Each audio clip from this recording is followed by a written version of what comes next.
অনেক স্বামী স্ত্রী আছে, অনেক স্বামী আছে স্ত্রীর ভালো গুণ দেখে মনে মনে আলহামদুলিল্লাহ বলে, আল্লাহকে শুক্রিয়া জানায়, কিন্তু বোর কাছে কিছু বলে না, বোরে দৌড়ের উপর রাখে সবসময়।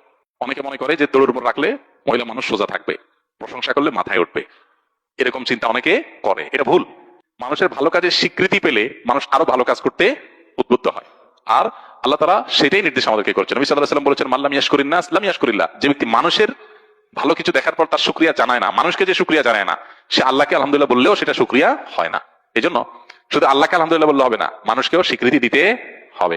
এটা স্ত্রীর বেলায় প্রযোজ্য, স্বামীর বেলায় প্রযোজ্য। অনেক মহিলা আছে অন্যান্য মহিলাদের সাথে গল্প বলার সময় নিজের স্বামীর অনেক তারিফ করে, যে ভাই, আফা বা ভাবি, আমার বাচ্চার বাবার মতো ভালো মানুষ হয় না। আর আমি মুখ দিয়ে বলার আগে সব হাজির করে, বাইরে আরেকজনের কাছে চাপাবাজি করতে বেশ ভালোই লাগে, কিন্তু স্বামীর সবসময় দূরের উপর রাখবে, তার সামনে তার কোনো স্বীকৃতি দিবে না। এটা এই রোগ আছে অনেক মহিলার মধ্যে।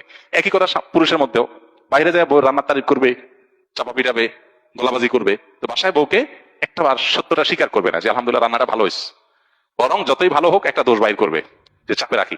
এই পলিসিটা ভুল পলিসি এবং শয়তানি পলিসি। আর মুমিনের পলিসি হলো ভালো কোনো কিছু দেখেছে সাথে সাথে সে শুকরিয়া জানাবে।